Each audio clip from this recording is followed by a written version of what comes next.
दासी मंथरा ने माता कैकई के कान में क्या बात कही, जिसे सुनते ही कैकई राजा दशरथ से अपने पूर्व के 2 वरदान मांगने को तैयार हो गई थी। अगर देखा जाए तो आज भी मंथरा का नाम लोगों के मुंह पर अक्सर आता रहता है।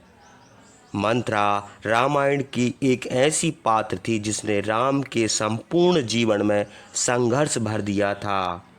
तो आइए जानते हैं मंथरा की वो चुगलखोर बातें जिससे माता कैकई का स्वभाव बदल गया था और माँ कैकई के चरित्र पर दाग लग गया था। मंथरा और कैकई के बीच जो संवाद हुआ उसे सुनने से पहले वीडियो को लाइक और चैनल को सब्सक्राइब कर दें। कैकई की एक दासी थी जिसका नाम मंथरा था।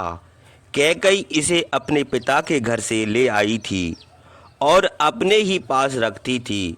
प्रातःकाल नगर में मनुष्यों को कोलाहल सुनकर मंथरा उठी और उसका कारण जानने के लिए चंद्रमा के समान श्वेत वर्ण कोठे पर चढ़ गई। उसने देखा कि अयोध्या की सब सड़कों पर पानी छिड़काया गया है और वे फूलों से शोभित हैं। ध्वजाएं खड़ी की गई हैं और पताकाएं फहरा रही हैं। सड़कों की सफाई हुई है और कहीं कहीं चौड़ी सड़कें तैयार की गई हैं। सब मनुष्य स्नान कर चुके हैं और ब्राह्मण हाथों में माला और मोदक लिए कोलाहल मचा रहे हैं। देव मंदिरों के द्वार सफ़ेदी से पोते गए हैं और जगह जगह पर बाजे बज रहे हैं। नगर की यह तैयारी देखकर मंथरा को बड़ा आश्चर्य हुआ।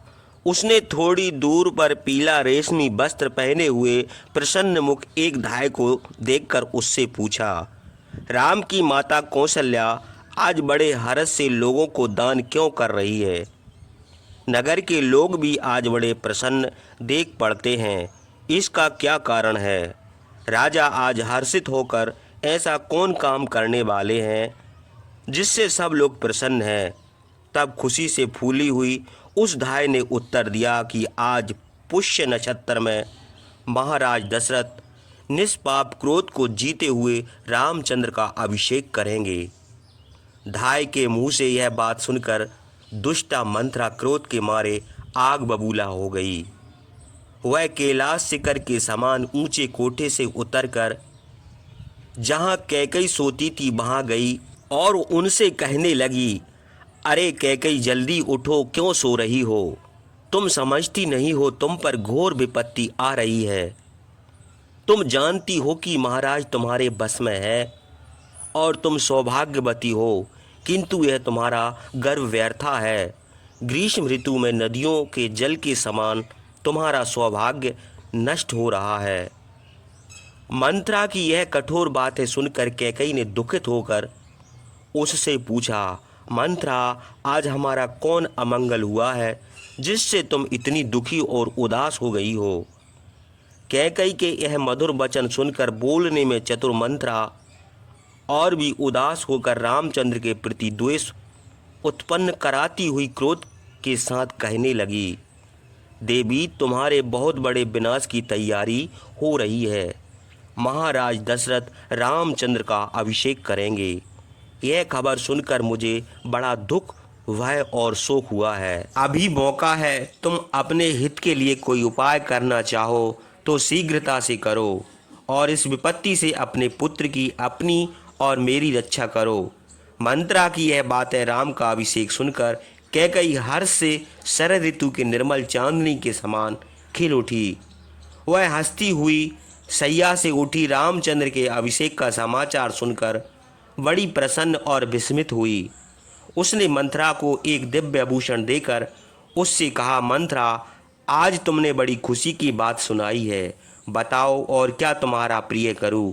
मैं राम और भरत में कोई भेद नहीं मानती हूँ, वे दोनों मुझे एक समान प्रिय हैं।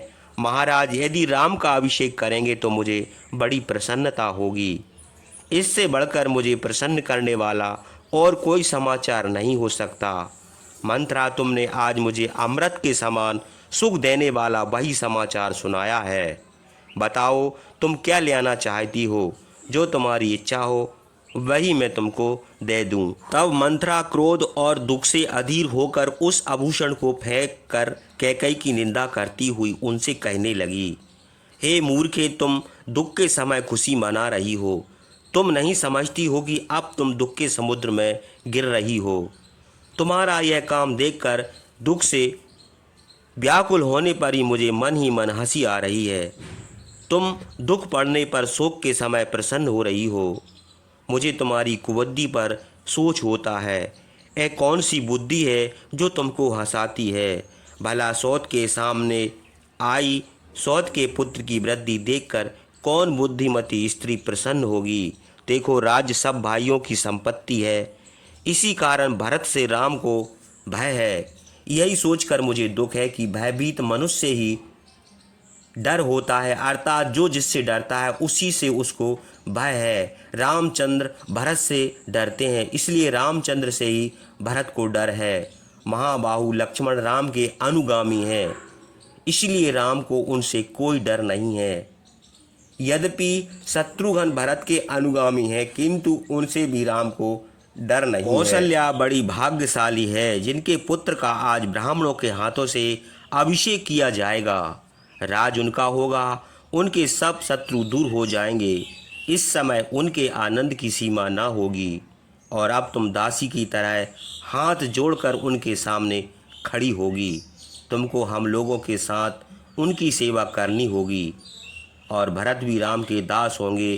सीता अपनी सखियों के साथ खुशी मनावेगी।